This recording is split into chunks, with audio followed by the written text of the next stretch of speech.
Bueno, buenas tardes a todos y a todas. Yo soy Raquel Crescimbeni de la Universidad Nacional del Comahue. Tengo el inmenso placer y el honor de presentar esta última conferencia plenaria de esta UMA espectacular, esta VIRTUMA 2020, conferencia Alberto González Domínguez. Y antes que nada, lo que quiero es expresar mis felicitaciones al comité organizador de esta UMA virtual, UMA en la cual recrearon casi todas las actividades y más aún, permitieron que a pesar de estos momentos que estamos atravesando, no nos quedemos sin encontrarnos, aunque sea de manera virtual. Mil felicitaciones. En esta oportunidad voy a presentar a un colega y un amigo, el doctor Pablo Amster, un vínculo de amistad que se generó también a través de, en alguno de estos congresos de matemática del país, porque no estudiamos en el mismo lugar, ni trabajamos en el mismo lugar, ni siquiera en las mismas cosas, y que sirve como ejemplo para decir que más allá de estos encuentros científicos y disciplinares que nos brindan estas reuniones, no menos importante es la generación de estos lazos que nos permiten interactuar entre las diferentes universidades del país, ¿no? El doctor Pablo Amster es licenciado en matemática y doctor en matemática por la Facultad de Ciencias Exactas y Naturales de la Universidad de Buenos Aires. Actualmente es profesor titular del Departamento de Matemática de dicha facultad e investigador principal del CONICET. Posee más de un centenar de publicaciones en revistas de gran nivel científico, publicando en temas de ecuaciones diferenciales no lineales con retardo, métodos topológicos para su tratamiento.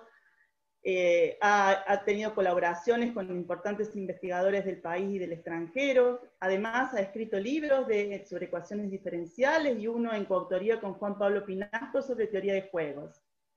Es un gran formador de recursos humanos, habiendo dirigido 10 tesis doctorales y otras tantas en cursos, como así también muchas tesis de grado.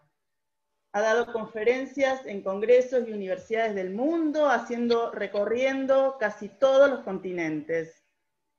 Y más allá del mérito científico, Pablo es además un gran músico, guitarrista y un gran divulgador de nuestra ciencia. Actividad esta no menos importante. Ha publicado varios libros de divulgación en español que han tenido gran repercusión en nuestro país y en el extranjero, como Matemática como una de las bellas artes, Fragmentos de un discurso matemático, Mucho, poquito, nada, Matemática, maestro, su último libro, Del cero al infinito, y otros tantos. En esta otra faceta, Pablo ha dado conferencias de divulgación, talleres, cursos en universidades, ciclos de ciencias, festivales de matemáticas, centros culturales, entrevistas en televisión y radiales.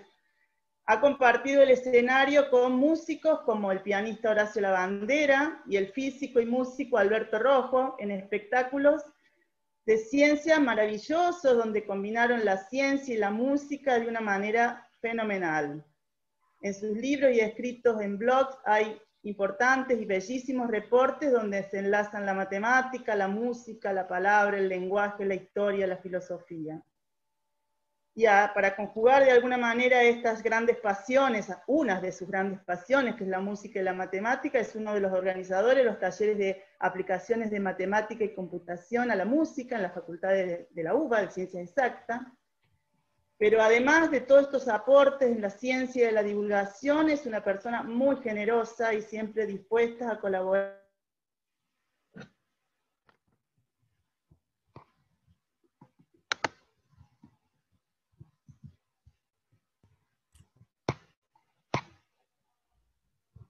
Raquel.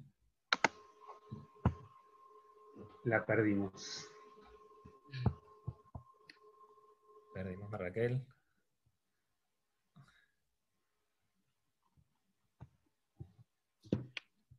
A ver.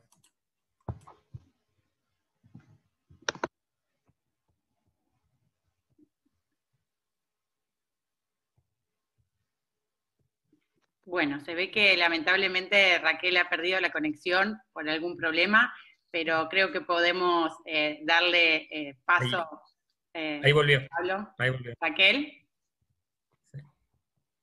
No te escuchamos porque estás muteada. Sin audio. El micrófono, Raquel.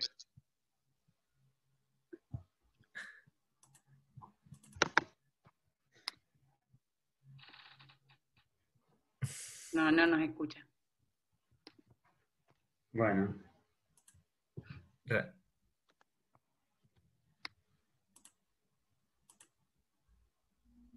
Raquel. Ahí, a ver. Hola, sí. Que hoy Ahora Pablo sí. nos va, ahora sí, disculpen que me he quedado sin internet, que hoy Pablo nos va a hablar de matemática en esta conferencia titulada Ecuaciones diferenciales con retardos, del análisis complejo a la topología. Muchas gracias, Pablo, por aceptar la invitación. bueno, gracias. Gracias, bueno, Raquel, por la presentación. En un tramo se te veía muy entusiasmada hablando, pero no sabíamos bien lo que decías. No, en realidad, a decir verdad, bueno, estoy muy contento de poder participar. Cada vez que la visito a Raquel, siempre me hace sentir como en casa, pero bueno, nunca más literal que en esta ocasión. Y la idea justamente es tratar de hacer una presentación bueno, que se pueda realmente entender, digamos, para público de áreas diversas. Entonces, mi idea era introducir un poco este mundo de las ecuaciones con retardo, pero justamente intentando mostrar las conexiones que tiene con varias ramas de la matemática. ¿Sí? Entonces, a ver, voy a compartir, esperemos que esto funcione bien. Ahí estamos, a ver, compartir. Ahí. Bueno, entonces la idea, como dijo Raquel, es hablar de ecuaciones diferenciales con retardo y ver cómo hay un pasaje ahí del análisis complejo a la topología. O sea, la intención es tratar de introducir algunos temas básicos de esta teoría, que en sí no es tan conocido. O sea, en general uno en el curso, en la licenciatura no suele ver este tipo de cuestiones. Y es interesante, fíjense, voy a motivarlo con algo muy, muy sencillo, y que es un modelo que en realidad, bueno, después les voy a dar la referencia exacta, sacado de un libro muy, muy simpático sobre estos temas. La idea es que nos queremos dar una ducha a cierta temperatura ideal, la E ahí es de equilibrio, y claro, uno dice, bueno, a ver, tenemos la ducha, tenemos el grifo y tenemos la flor por donde sale el agua. Entonces, bueno, accionamos el grifo, si está muy caliente lo giramos un poquito para ponerle más frío, si está muy frío al revés, ¿no? Eso sería como un cierto término, digamos, de control. O sea, uno tiene una cierta, digamos, constante proporcional a cuán lejos estamos de la temperatura deseada. Entonces, la idea es que si no hay retardo, si no hay retardo, justamente lo que va a ocurrir es que, bueno, este modelo es muy sencillo, uno conoce, las soluciones son exponenciales y, bueno, efectivamente convergen a ese equilibrio. O sea, acá lo que estoy haciendo X es T menos la temperatura deseada, entonces la idea es que eso converge a cero. Bueno, pero precisamente uno sabe que eso no es una visión muy realista de las luchas. Acá saqué un dibujo de un ilustrador genial, que era Calais, que precisamente hablaba de las dificultades de, digamos, sintonizar, decía el chiste, el agua de la ducha, ¿sí? O sea, de dar con la temperatura adecuada, ¿no? Uno de repente pone y está muy caliente, entonces se enfría, pero se enfría demasiado, y así va teniendo una situación donde hay oscilaciones. Y la idea es tratar de entender por qué pasa eso. Y justamente lo que uno tiene que pensar es que en realidad un modelo un poco más realista sería introducir un retardo, porque uno dice, bueno, desde el grifo hay una cierta distancia hasta el lugar de donde sale el agua, por lo tanto, hay un pequeño retardo temporal que se produce ahí. Entonces, cuando yo acciono, esa acción mía de tratar de enfriar o calentar el agua, bueno, llega con un poquito de delay. Entonces, justamente la idea es que uno empieza a mirar este tipo de ecuaciones y ya empiezan a aparecer cosas raras, al menos distintas al caso sin retardo. Por ejemplo, un caso muy sencillo, si uno pone A igual a 1 y el retardo justo pi sobre 2, uno ve que, por ejemplo, el seno de t es solución. Eso se verifica directamente reemplazando, ¿no? Lo cual muestra que, bueno, puede efectivamente aparecer este fenómeno de las oscilaciones. Entonces, claro, vamos a tratar de hilar un poco más fino y entenderlo mejor, porque en el caso sin retardo, esto es como una de las primeras cosas que uno aprende cuando ve un curso de ecuaciones ordinarias, uno dice, bueno, ¿qué hago? Agarro y propongo soluciones exponenciales, ¿no? A partir de eso uno encuentra esta ecuación, que es la ecuación característica, y efectivamente acá sería un caso muy fácil, porque es de orden 1, una ecuación escalar. El polinomio característico es simplemente una función lineal, ¿no? Un polinomio de grado 1, y ahí sabe uno que las soluciones son, por eso, ese subespacio de dimensión 1 generado por esa exponencial. Bueno, cuando hacemos lo mismo, pero con un retardo, ya la ecuación que queda, fíjense, acá uno le va a quedar, bueno, lambda por igual a lambda t, y me va a quedar del otro lado un término que incluye el retardo. Cuando yo cancelo, me va a quedar una ecuación, que es una ecuación ya no polinómica, sino una ecuación trascendental. Y claro, uno puede hacer lo mismo y tratar de encontrar esos valores característicos, lo cual implicaría resolver un sistemita de ecuaciones, ¿no? Uno propone soluciones complejas, por supuesto, y le va a quedar algo así. Pero fíjense que, sin necesidad de ponernos a hacer las cuentas, en realidad yo ya puedo muy simplemente afirmar que hay infinitos valores característicos. O sea, ya es muy distinto al caso de la ecuación ordinaria. Y la explicación, fíjense, vuelvo a mirar la ecuación característica que tenía. Si, bueno, lambda igual a 0 no puede ser solución, así que puedo reemplazar tranquilamente z 1 sobre lambda, y me queda una ecuación que es f de z igual a 1, donde f es esta función. Es una función que no está definida en 0, y tampoco toma el valor 0, y además es una función analítica desde el punto de vista de las funciones complejas. Y claro, esto dice, por el teorema de Picard, el gran Picard, no solo porque Picard era un grande, sino el teorema grande de Picard es el que dice que justamente cuando tengo una singularidad esencial, la imagen va a ser todo el plano complejo, salvo a lo sumo un valor, y cada valor se toma infinitas veces. Por eso ya, sin decir nada, el teorema de Picard, sin hacer ninguna cuenta, el teorema de Picard me dice que hay infinitos valores característicos. Por supuesto son numerables porque son aislados, pero eso no viene tanto al caso. El asunto es que, o sea, lo que me gusta de esta teoría es que apenas uno se pone a hablar y tratar de entender qué pasa, pone el ejemplo más sencillo, que es una ecuación lineal, y ya enseguida está invocando un teorema que es uno de los más lindos y profundos de la matemática, o al menos del análisis complejo. Y acá, como para entender un poco mejor, acá como consejos para darse una buena ducha, fíjense que si uno mira un poquito mejor este polinomio, esta función característica, justamente, bueno, si a por tau es chiquito, va a haber dos raíces reales, pero si a por tau es grande, ya no va a haber raíces reales, y lo que va a ocurrir es que, todas las soluciones en ese caso oscilan.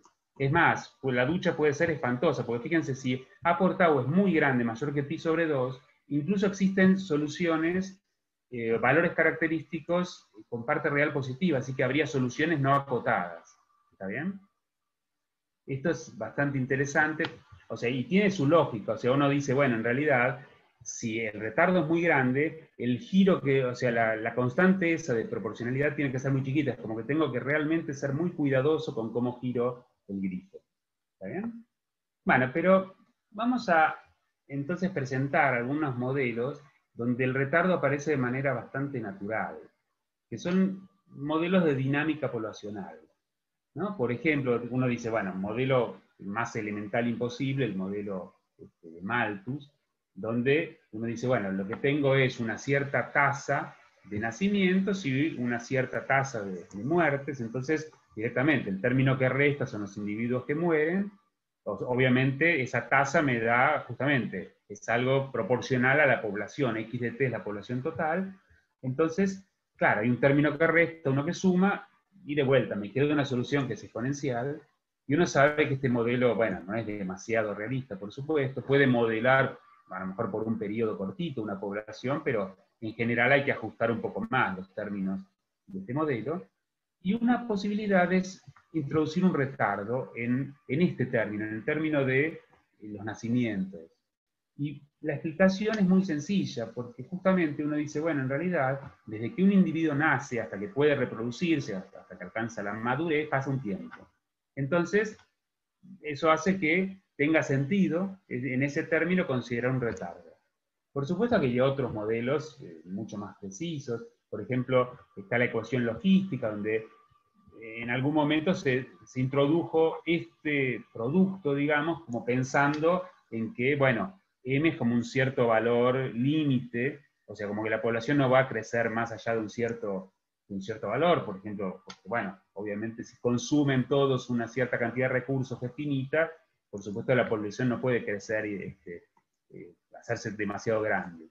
Bueno, a ese modelo, si le agregamos un retardo, como en el caso de abajo, se hace ya la dinámica bastante más complicada. Tanto es así que en realidad hay una conjetura famosa que surge a partir de ahí, que es la conjetura de Wright, que viene de un problema que absolutamente nada que ver, es muy interesante, hay, digamos, si uno va a leer los trabajos originales, hay un argumento heurístico, entre comillas, porque usamos la palabra heurístico de una manera a veces un poco laxa, pero digamos, un argumento para el teorema de los números primos. El teorema de los números primos es ese que dice, bueno, más o menos cómo es la distribución de primos. La función pi de x es la que mide la cantidad de primos hasta un cierto x, y ese argumento en realidad llevó a estos investigadores a plantear una ecuación diferencial. O sea, si uno aproxima esa función pi de x por una función suave, lo que obtiene es una ecuación diferencial que es esta que está acá, de segundo orden, que bueno, es medio fea, pero digamos que de alguna manera lo que dijeron es, si entendemos cómo funciona, cómo es la dinámica asociada a esa ecuación, vamos a entender entonces, o vamos a poder demostrar el teorema de números primos. ¿No? Que igual ya, por supuesto ya estaba demostrado, simplemente estaban buscando una demostración más intuitiva. Bueno, y acá entonces le escribieron a este señor Wright, quien propuso un cambio de variables, y fíjense que la transformó en una ecuación que es como la de antes, la ecuación logística con un retardo, en este caso tau igual a 1, y lo que logró probar, acá el R sería logaritmo de 2, bueno, Wright logró probar que si el R es menor o igual que 3 medios, entonces la constante, el equilibrio z igual a 1, es un atractor de todas las soluciones positivas. O sea, a largo plazo todas las soluciones con dato inicial positivo convergen a 1. Y esto está muy bien porque si uno prueba eso, fíjense que, bueno, haciendo la cuenta nomás, si uno calcula este límite, y de x por logaritmo de x sobre x, haciendo L'Hopital y haciendo operaciones bastante básicas, llega efectivamente a que el I de x se comporta como x sobre el logaritmo de x, que es lo que dice el teorema de los números primos. ¿Sí? Y es sumamente interesante porque el argumento es absolutamente lejano al problema original, un argumento de ecuaciones diferenciales.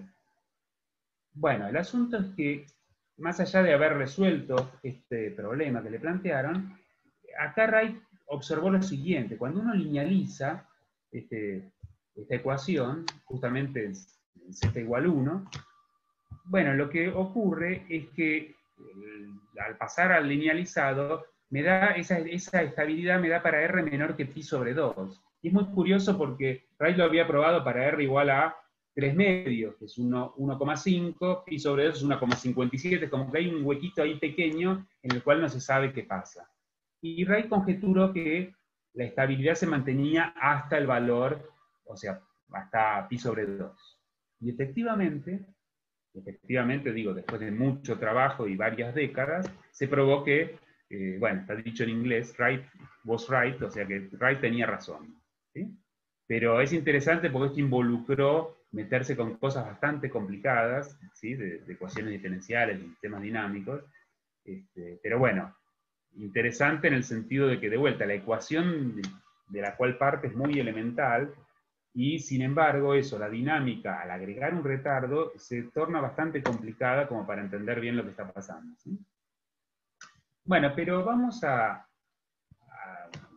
tratar de entender algunas cosas de otro modelo que es muy famoso, que es el modelo de Nicholson, que esencialmente es como el anterior, digamos, de una ecuación como el de Malthus, pero con un retardo. Ahora la novedad es que, bueno, se agrega un factor, ese exponencial, que lo que está modelando en realidad es algo que hay que tener en cuenta, que, claro, si hay un tiempo, tau, hasta que se llega a la madurez, bueno, hay una probabilidad también de que, o sea, uno tiene que incluir la probabilidad de llegar a la madurez, o sea, justamente un individuo se puede morir antes de, o sea, vivir toda su vida inmaduro, algo así. Bueno, precisamente acá se lo está modelando con una función, con una distribución exponencial, entonces da lugar a esta ecuación que se hizo muy famosa, y que en realidad es bastante, o sea, digo, en este caso la dinámica fue bastante estudiada, y hay algunas cosas muy fáciles de ver. Por ejemplo, si P es menor o igual que D, no hay equilibrios positivos, todas las soluciones convergen a cero, o sea, la población se extingue, ¿sí? Lo cual es razonable, es como que se están muriendo, o sea, D es muy grande, se mueren muchos en proporción, digamos, respecto a los que nacen. Y al revés, si P es más grande que D, hay un único equilibrio positivo, ¿sí? Bueno, pero la pregunta, más o menos natural para quien trabaja en estas cosas, es si hay soluciones periódicas. Más precisamente, pensemos esto, si tenemos que P y D ya no son constantes, sino que son ciertas funciones periódicas positivas, la pregunta es si entonces habrá soluciones positivas. Bueno, si P es menor o igual que D, no, eso sale parecido al otro caso, digamos, pero si P es mayor que D, la pregunta es si habrá soluciones positivas periódicas. Siempre, esto es una aclaración importante en realidad, siempre se puede suponer que el retardo es menor que el período, ¿sí? Y fíjense que acá, digamos, si tau vale 0, si no hay retardo, ahí sale muy fácil, justamente, pero lo quiero mostrar para entender lo que viene después. O sea, fíjense, si no hay retardo, uno tiene esta ecuación, y por ejemplo uno dice, bueno, si quiero ver un poquito cómo es la dinámica, yo digo, bueno, resuelvo la ecuación con un valor inicial x0, y acá viene enseguida esta observación. A ver, si yo arranco, por ejemplo, o en algún valor t, la x, la solución, toma un valor muy muy alto, un cierto m, digamos, lo que uno ve acá es que, claro, el término exponencial hace que eso sea chiquito, entonces la derivada se me va a hacer negativa. ¿Está bien? Y lo mismo al revés, si el x es muy muy chiquito, lo que va a pasar, como p es más grande que d, lo que va a pasar es que lo que multiplica a x de t ahí va a ser positivo, así que la derivada es positiva. Esto dice que entonces las soluciones que empiezan en un m muy alto, al principio bajan y después no pueden llegar de vuelta a m, y las que empiezan en un r muy chiquito, al principio suben y después no pueden volver a llegar a r. Así que la solución va a vivir todo el tiempo entre ese R muy chiquito y ese M muy grande. Y esto automáticamente me va a decir que hay soluciones periódicas, porque fíjense, este sería el dibujito. Uno dice, bueno, las soluciones que empiezan ahí arriba, bueno, bajan y después no vuelven a subir. Las que empiezan acá abajo, suben y después no vuelven a subir. Y aparte uno sabe, justo en el caso de las ecuaciones ordinarias, las trayectorias no se van a cruzar. Así que, bueno, por el teorema de Bolzano, o mejor dicho, el teorema de Brouwer, pero que es lo mismo, uno sabe que va a haber algún valorcito x0, por lo menos uno, que arranca y después, al cabo de todo un periodo, va a caer en el mismo x0. Entonces, eso me daría una solución periódica. Bueno, esa es la esencia de lo que se llama el método de Poincaré. Uno lo que trata de hacer es arrancar con un valor inicial y tratar de encontrar una trayectoria que al cabo de un periodo vuelva a caer en ese valor inicial. ¿Sí? Entonces, por eso digo, esto sería un repasito de lo que hicimos. Dijimos, bueno, ese operador de Poincaré está bien definido, porque las soluciones con dato inicial entre R y M, bueno, duran todo el intervalo, duran hasta el final, y además, por esa propiedad de que ese intervalo es invariante, uno automáticamente sabe que va a haber un punto fijo. Por supuesto que le queda un poco grande llamar teorema de Brouwer a esto, porque el teorema de Brouwer uno lo piensa para dimensión mayor que 1, pero esto mismo valdría si fuera un sistema, o sea, la misma idea. El tema, y por eso acá cuando estamos hablando de que hay un retardo, estamos diciendo, bueno, acá ya este método lo vamos a poder pensar, pero va a haber que hacer algunas consideraciones. ¿Sí? Por eso lo de Poincaré junto con Calefón, estoy juntando el método de Poincaré, pero ahora con la situación donde hay un retardo. Y justamente la idea es que ya esto empieza siendo muy distinto, porque ya el valor inicial no es un valor, un x0, un numerito, sino una función. O sea, en los problemas con retardo tengo que especificar el valor de la solución en todo un intervalo desde menos tau hasta 0. Y claro, cuando uno mira la dinámica, las soluciones, al menos en el sentido que lo venimos entendiendo, se pueden cruzar tranquilamente. Hay existencia de unicidad, pero justamente, si yo le especifico la misma función, o sea, a lo largo de todo un intervalo de longitud t, si dos funciones van iguales, ahí la solución va a ser la misma. Pero, por eso, la dinámica ya es bastante más difícil como para que funcione como antes. Pero bueno, uno igualmente resuelve el problema. Acá simplemente les puse un pequeño esquemita de cómo sería. Uno dice, bueno, en este caso, uno dice, a ver, para t chiquito, yo ya la solución en el tramo que va de menos tau a 0 la conozco. Entonces, entre 0 y tau, acá directamente voy a poner la phi, que sería el dato inicial. Entonces eso es resolver una ecuación ordinaria, especialmente fácil porque es lineal. Y claro, uno puede repetir, esto se llama el método de pasos. Uno dice, bueno, ahora que conozco la solución entre 0 y tau, hago lo mismo entre tau y 2 tau, etcétera, etcétera. Y en este caso uno ve que esto funciona bien y uno puede en realidad definir una solución global.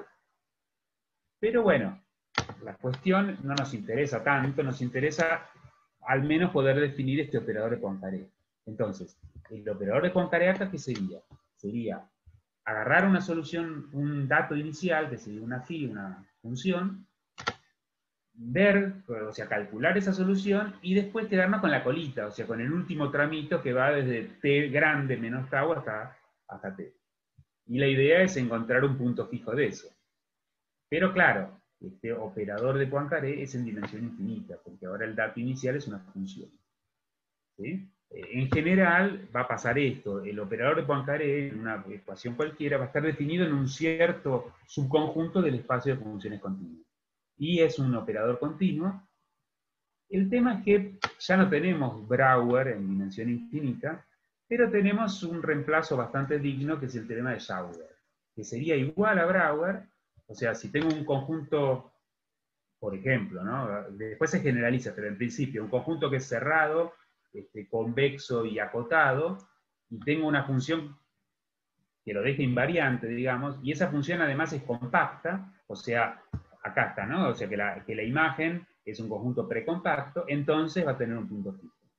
¿Sí? O sea, es como Brouwer, pero hay que agregar esa hipótesis de la compacidad. Y esto es bastante importante porque, bueno, en general hay contraejemplos, o sea, si el operador es solamente continuo no funcionaría, el teorema ¿sí? Pero en el caso nos viene perfectamente bien porque justamente uno dice, bueno, mi espacio va a ser, dentro del espacio de Banach de funciones continuas, voy a tomar aquellas que viven siempre entre un cierto epsilon chiquito y un cierto m grande. Tengo la ecuación y, igual que antes, uno ve que si la solución toma algún valor muy alto, ahí la derivada es negativa, así que seguro que por arriba las soluciones no se pueden escapar, o sea, cuando me estoy acercando a un valor muy alto ya empiezan a bajar, eso seguro. Es un poquito más delicado el tema de las cotas inferiores, o sea, hacia abajo, uno en realidad ya la dinámica se complica un poquito, pero en realidad lo que uno puede probar es esto. A ver, la idea es, ya tenemos una cota superior para las soluciones. Entonces, ahora lo que hacemos es tomar un epsilon muy, muy chiquito. Y lo que decimos es esto, si una solución todo el tiempo viene siendo mayor o igual que epsilon, entonces no puede bajar hasta epsilon. Esa sería la idea. Y en realidad es lo que se muestra acá abajo, ¿no? Si x viene siendo siempre mayor o igual que epsilon, y en t0 toma el valor de epsilon, uno llegaría a que la derivada, y justamente ahí estoy usando el hecho de que en epsilon, el valor que toma la función, la no linealidad, esa x por e a la menos x, es menor que en todo el resto de la región. Entonces, justamente, usando eso, usando que en epsilon es más chiquito, reemplazo y me queda finalmente que la derivada tiene que ser positiva, y no puede ser, porque si la función venía bajando, la derivada no puede ser positiva. Entonces, ahí uno logra ver que hay una región invariante, por lo tanto va a haber solución exterior. Esa es más o menos la idea. Por supuesto que estoy simplemente tratando de mostrar ejemplos elementales, donde hay un poco ya de topología, donde estoy usando un teorema de punto fijo, una pequeña aclaración es que la compacidad en este caso es gratis, porque uno, si ya probó que las soluciones son acotadas, bueno, eso, si ya tengo que la X está acotada, las derivadas también, entonces por Arcelà-Ascoli me sale la compacidad. Así que en este caso no es un problema. En general, sí, puede ser difícil probar que el operador de Poincaré es compacto. Bueno, pero un poquito para meternos en otra cuestión topológicamente ya más profunda, quería simplemente mostrar otro ejemplo donde, claro, en realidad no nos va a alcanzar con el teorema de Schauder, necesitamos más herramientas topológicas. Y esas herramientas van a ser las que, en principio, grado de Brouwer, pero en realidad, bueno, estamos en dimensión infinita, vamos a necesitar lo que es el grado de Legay-Schauder, que es la extensión del grado de Brouwer a dimensión infinita. ¿Sí? Bueno, pero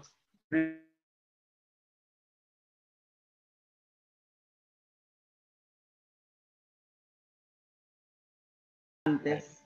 sí, por acá andaba, ¿no? Ahí está. Ahí, Sí, por ahí. eso, no se ve tan lindo como el otro, pero bueno. Bueno, entonces, lo que sí cualquier cosa, entonces, porque ahora solamente veo el documento, no los veo a ustedes, así que ahí está. Cualquier cosa avísenme por el micrófono, ¿sí? Dale, Pablo, sí, continúa desde ahí. Está bien, bárbaro. Perfecto, perfecto. Bueno, entonces, la idea, lo que estaba yo tratando de contarles era, bueno, un tipo de problema donde uno tiene, en este caso, dos, digamos, no linealidades acotadas, y entender un poquito algo en torno a un problema muy famoso que es el de Landesmann-Leyser. O sea, la idea es esta. A ver, en principio lo cuento como para que se entienda. Uno dice, bueno, supongamos que esta P es una función acotada, y supongamos que la función G tiene límites en infinito. Entonces, la condición así famosa de Landesmann y Leyser me dice esencialmente lo siguiente, que si esos límites en comparación con P son grandes, o sea, no sé si acá se ve lo que señalo, pero si esos límites, digamos, superan al valor a la norma infinito de P, digamos, y además los límites en infinito son de signos opuestos, entonces va a haber soluciones periódicas.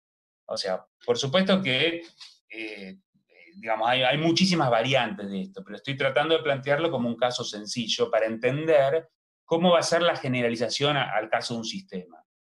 O sea, en un sistema, vamos a ponerlo con n igual a 2 para que sea más fácil, en un sistema uno tiene esta situación, uno dice, bueno, a ver, en lugar de tener límites g en más infinito y menos infinito, lo que voy a tener, esto planteó Nirenberg en su momento, son lo que uno llamaría límites radiales, o sea, para cada vector fijo de la circunferencia en el plano complejo, digamos, digo, para pensarlo de vuelta con los complejos, uno lo que hace es, bueno, en esa dirección fija me voy infinito, por eso tomo S tendiendo a infinito, y la idea es que eso me define, o sea, que esos límites existan y que sean uniformes, entonces eso me definiría como una especie de curva sobre la circunferencia infinita, digamos, al estilo, parece Borges hablando de la esfera de Pascal, pero no, estoy hablando de la condición de Nirenberg. Y para entender un poco cuál sería la generalización del Landesmann-Leyser, la idea es esta. Uno, por empezar, le va a pedir a esa G que en infinito le gane a P, o sea, que sea más grande que P. Pero además, la segunda condición, eso de que haya dos cambios de signos diferentes, o sea, de dos signos diferentes, lo que uno tiene que entender es que en realidad lo que está haciendo es como dar toda una vueltita alrededor de P. Bueno, justamente eso es lo que dice esta condición de Nirenberg, o sea, que la G puede no tener exactamente un límite en infinito, porque existen los límites radiales, pero en principio lo que uno pide es que la G se mantenga siempre por arriba de P, o sea, que el límite inferior de la G sea mayor que la norma de P, y además que esa curva que dijimos, esa especie de curva sobre la circunferencia infinita, dé toda una vuelta alrededor del cero. En particular va a dar toda una vuelta alrededor de la P que tengo adentro, justamente esa sería la idea. Bueno, esto después se generalizó, por ejemplo, Ortega mostró que no hace falta ni siquiera que existan los límites radiales, por ejemplo, alcanza con esta condición más débil, que es que la G dividido su módulo, o sea, su norma como vector, converja a algo de manera uniforme, y con esa hipótesis un poco más débil también sale exactamente lo mismo. Si esa curva límite da toda una vuelta alrededor del cero, o muchas vueltas, pero digamos, no tiene índice igual a cero, entonces va a haber soluciones. Y lo menciono porque aparte hay una situación que es bastante interesante, que es esto: cuando la G además es un gradiente, o sea, lo que se llama un sistema gradiente, la G es el gradiente de alguien, entonces no hace falta pedir que la G sea acotada. O sea, como que las cotas que uno necesita para probar la existencia salen solas, gratis. Entonces, esto hace que haya una aplicación muy interesante, que es la siguiente. A ver, una ecuación, ahora volvemos a los números complejos, una ecuación sería en R2, pero escrita en complejos quedaría así: Z', y acá voy a poner G de Z conjugado, más una P que puede ser cualquier cosa continua, pero esta G de Z conjugado lo puse así porque la idea es que G sea analítica. Bueno, más específicamente, por ejemplo, un polinomio. ¿Y por qué? Bueno, porque en ese caso es un sistema gradiente, cosa que quizás no sea tan obvia, pero si uno lo piensa un poquito, sí, porque si G es analítica, en particular un polinomio, cumple la condición de Cauchy-Riemann. Y como yo a la Z, antes de meterla dentro de G, la conjugué, justamente ahí estoy invirtiendo la orientación y hace que efectivamente sea un sistema gradiente. Y si uno no se lo cree, porque no los convencí, de todas maneras uno puede hacer esta cuenta que está más abajo. Fíjense, si yo multiplico la ecuación por la derivada de Z conjugado, lo que me queda al multiplicar el término donde aparece la G, justamente es regla de la cadena. Me queda G compuesta con Z conjugado y todo eso derivado. Entonces, si yo integro entre 0 y t, ese término, por la periodicidad, desaparece. Entonces, la conclusión es que me queda una cota para Z'. Y eso es muy bueno porque eso me permite entonces ahí sí poner en marcha toda la maquinita topológica, y justamente, si además esta Z era un polinomio, se va a infinito, por lo tanto le gana a cualquier P acotada que yo ponga. Y además, la última cuestión que aparece es que ese límite propuesto por Ortega, en el caso de un polinomio es muy fácil de calcular. Justamente, esa curva límite que me queda, en el polinomio gana el de grado más alto, así que como que todos los demás términos desaparecen, me queda el coeficiente principal, o sea, directamente me queda el coeficiente principal normalizado, y por e a la menos int, que tiene índice menos n, o sea, da justamente n vueltas en sentido horario. Bueno, pero ¿por qué me gusta contar este ejemplo? Bueno, porque en particular, fíjense la cota que yo tenía antes, que había puesto acá, la solución periódica siempre, su derivada, es menor o igual que la norma de P. Si yo pongo P igual a 0, me va a quedar que Z tiene que ser constante. Lo cual me diría, justamente, que, bueno, G se tiene que anular. Si Z es una solución constante, G se tiene que anular, así que lo que estaríamos demostrando sería el teorema fundamental del álgebra. Si un polinomio en algún lado se tiene que anular. O sea, el hecho de que haya soluciones periódicas, entonces, pensando ahora en una P cualquiera, se puede interpretar como una generalización del teorema fundamental del álgebra. ¿Sí? Así que, justamente, empezamos hablando de complejos, después pasamos a cuestiones topológicas un poquito más, digamos, sofisticadas, pero en el fondo volvimos a los números complejos, a nuestro primer amor. Bueno, y una pregunta para dejarlos pensando un poquito: ¿por qué esto no funciona cuando G es analítica pero no es un polinomio? Lo cual es interesante, o sea, justamente, lo que uno tiene que pensar es que, a diferencia de los polinomios, cuando uno tiene una función entera que no es polinómica, lo que va a pasar es que en infinito, bueno, tiene un tipo de singularidad que hace que la cosa no funcione. De hecho, no se puede ir infinito, por ejemplo. ¿Está bien? Pero bueno, eso quedará para la próxima UMA. ¿Sí? Acá les puse algunas referencias. Bueno, la demostración de esta conjetura de Wright. De hecho, en ese artículo que dice más abajo, el de Lee, Robledo y Trofinchuk, es un artículo más bien divulgativo, pero donde menciona varias de estas cosas, menciona especialmente esto de los números primos y este argumento heurístico. Después el libro ese de Kolmanovsky y Miskis es un libro de ecuaciones en retardo donde saqué el ejemplo de la ducha, salvo el dibujito, que el dibujito es autóctono de acá. Y bueno, y está ahí mencionado el paper de Ortega, donde pone esta generalización de la condición de Nirenberg. Pero bueno, ahora lo que voy a hacer, si no sé cómo, dejar de compartir. A ver. Tengo que volver. Un momento. Ahí va.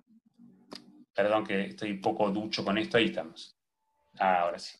Bueno, nada, en realidad era eso lo que les quería contar, perdonen por los accidentes de comunicación, pero bueno, cualquier cosa, cualquier pregunta, con mucho gusto estamos acá. Bueno, muchas gracias, Pablo. Al público en general, que por el chat pueden hacer preguntas y también pueden levantar la mano y hacer la pregunta de manera verbal, así que los chicos les van a activar el micrófono. Bueno, creo que el chat original, bueno, saludos desde Colombia, y después está todos los chats de que cuando se me cortó a mí, se te cortó a vos, fue bastante cortada la chat, pero bueno, ¿alguna pregunta? Sí, muy clara, muy linda. Hay una pregunta en el chat de Mauricio Ramseyer. A ver. Bien, yo no la leo, María, léela vos porque no me llegó. Sí, dice que si tiene algún sentido plantear, plantear distintos retardos, por ejemplo, en la ecuación logística. A ver, sentido desde el punto de vista de los modelos, o sea, hay muchos ejemplos donde se plantean, sí, ecuaciones con varios retardos o con distintos tipos de retardo también, o sea, yo puse, para ponerlo sencillo, un ejemplo de un único retardo constante, pero puede ser un retardo no constante, variable, un retardo distribuido, varios retardos, como, sí, por supuesto. Digamos, hay para todos los gustos y todos los modelos, depende bien lo que uno quiere modelar, por supuesto.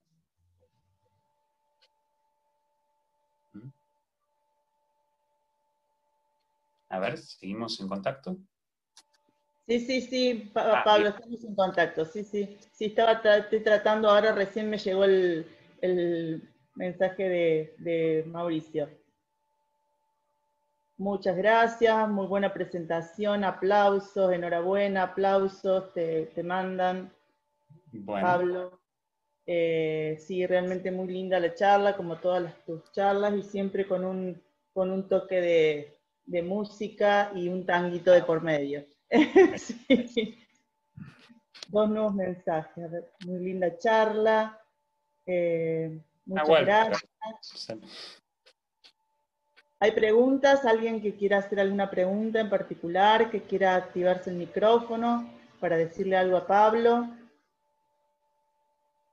¿La presentación nos las compartirá en el foro? Preguntan, supongo que sí, María, Damián, ¿no? Sí, así es, va a estar disponible próximamente. Bien. El video, cuando lo tengamos editado, no sé si Pablo nos quiere pasar además la presentación que él usó para que esté disponible. Sí, claro. Sí. Sí, aparte mejor, porque como se cortó en el medio y todo, me parece que va a ayudar que lo tengan ahí completo, sí. Bien. Bueno, aplaudimos de manera virtual, aunque no podemos abrir los micrófonos, por esto a Pablo y le damos muchísimas gracias.